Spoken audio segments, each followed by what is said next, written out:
Assalamualaikum warahmatullahi wabarakatuh. Selamat datang kita semua. Perkenalkan, nama saya biasa kita Ayu Dini dari kelas PPKH 2A NIRN 04031978. Hari ini saya berkesempatan untuk menjelaskan apa yang disebut dengan komunikasi interpersonal. Sebelumnya, video ini merupakan tugas dari mata kuliah komunikasi penyuluhan yang diampu oleh Pak Andi Warnait, FSD and Ekonomi. Kalian tahu nggak sih apa yang disebutkan komunikasi? Komunikasi adalah proses penyampaian informasi, bisa berupa gagasan, info, maupun pesan yang disampaikan dari pihak satu ke pihak yang lain. Untuk komunikasi interpersonal sendiri adalah komunikasi yang dilakukan oleh individu untuk saling bertukar gagasan ataupun pemikiran kepada individu lainnya. Komunikasi interpersonal dapat dilakukan melalui verbal maupun non-verbal. Selanjutnya, kita akan membahas tentang elemen-elemen yang ada di dalam komunikasi interpersonal. Kita mulai dari sumber dan juga penerima. Untuk sumber adalah orang-orang yang membuat atau yang membentuk sebuah pesan. Sementara penerima adalah orang-orang yang menerima pesan dari sumber tadi. Selanjutnya, encoding dan juga decoding. Encoding adalah kegiatan untuk memproduksi atau membuat pesan, contohnya menulis dan juga berbicara.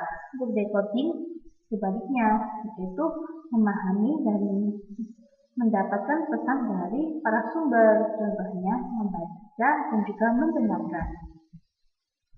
Selanjutnya, ada pesan atau message, merupakan sinyal yang dipandang sebagai stimuli atau rangsangan bagi penerima pesan dan diterima oleh salah satu indera manusia.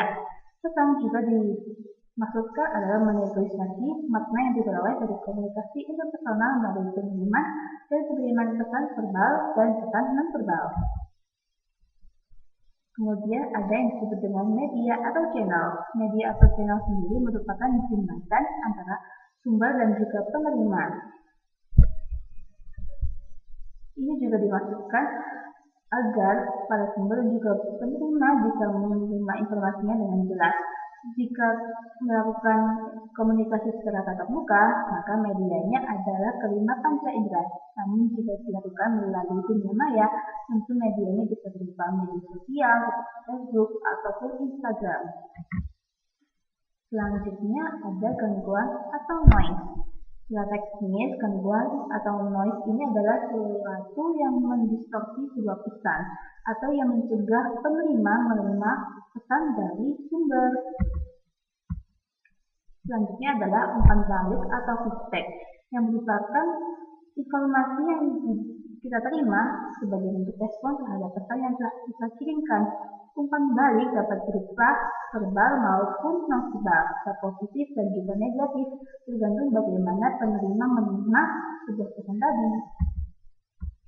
Selanjutnya adalah konteks.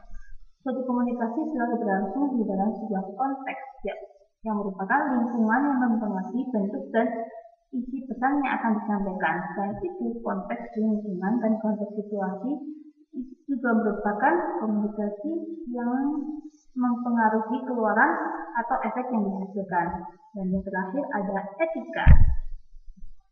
Setiap tindakan komunikasi memiliki dimensi moral, apa yang benar dan juga apa yang salah, tergantung bagaimana etika dari si sumber kepada penerima tadi. Selanjutnya adalah faktor-faktor yang mempengaruhi sebuah komunikasi.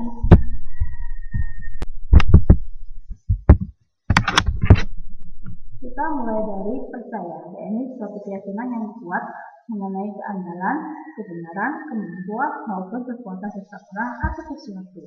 Selanjutnya adalah sikap sportif, yaitu sikap yang mengurangi risiko defensif dalam komunikasi.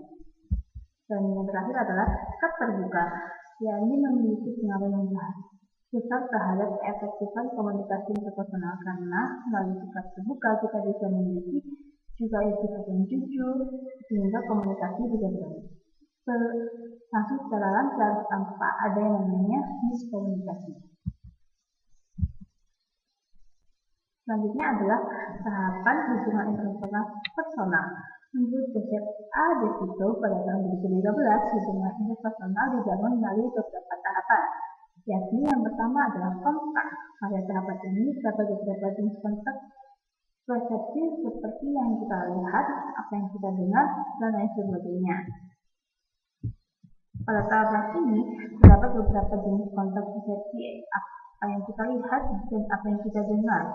Tabel ini membentuk sebuah gambaran mental dan fisik seperti gender. Selanjutnya ada keterlibatan. Pada tahap keterlibatan hubungan berkembang rasa kesamaan karena terhubung.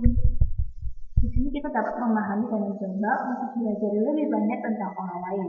Dalam fase keterlibatan terdapat dua fase, yaitu menguji dan mengintensifkan. Pada menguji, kita melihat apakah penilaian awal yang kita miliki terbukti beralasan atau tidak. Misalnya, kita ditanya, di mana kamu bekerja? Jika kamu ingin mengetahui seseorang lebih baik, maka kita lanjutkan keterlibatan secara intensif. Dilakukan interaksi yang diawali dengan memberitahu informasi mengenai diri kita. Selanjutnya adalah keakraban. Pada tahapan ini, kita berkomitmen pada diri sendiri untuk tetap mengenal seseorang lebih jauh. Di sini bisa diartikan juga masa PDKT ya, atau pendekatan. Kita bisa mengenal orang lebih jauh dan juga kualitas serta kualitas pertukaran interpersonal berkembang dan menjadikan kita lebih sering membicarakan secara rinci tentang hubungan. Selanjutnya adalah kemunduran. Tahap kemunduran adalah hubungan ditandai dengan melemahnya ikatan antara seseorang dengan yang lainnya. Selanjutnya ada perbaikan. Menelaah serta menganalisa apa yang salah dan mulai menemukan titik terang. Ini merupakan solusi dari fase yang sebelumnya, yakni kemunduran. Dan yang terakhir ada putusnya hubungan. Ini berlangsung dalam perpisahan interpersonal. Kalau misalnya diartikan seperti orang pacaran, mungkin sudah putus, sudah tidak ada hubungan lagi. Dan selanjutnya adalah manfaat dari komunikasi interpersonal. Seperti yang kita tahu, sebuah komunikasi sendiri sudah memiliki banyak manfaat, seperti bisa menghubungkan satu orang dengan yang lainnya. Nah, untuk komunikasi interpersonal, manfaatnya ada dapat mendatangkan manfaat intelektual, termasuk di dalamnya pemahaman yang mendalam terhadap diri sendiri dan orang lain serta hubungan interpersonal. Manfaat intelektual di sini banyak artinya. Ini bisa berupa akademis maupun non-akademis. Selanjutnya dapat memberikan manfaat praktis, termasuk di dalamnya pribadi, sosial, dan juga profesional. Dan yang terakhir, komunikasi interpersonal membantu kita memenuhi kebutuhan sosial. Karena komunikasi interpersonal sendiri dilakukan dengan satu orang dengan yang lain maupun secara kelompok, jadi sangat berpengaruh kepada kebutuhan sosial kita. Jadi sekian dulu apa yang saya sampaikan hari ini. Yang lebihnya mohon maaf. Jika ada pertanyaan, kalian bisa tanyakan di dalam kolom komentar di bawah. Sekian dari saya. Wassalamualaikum warahmatullahi wabarakatuh.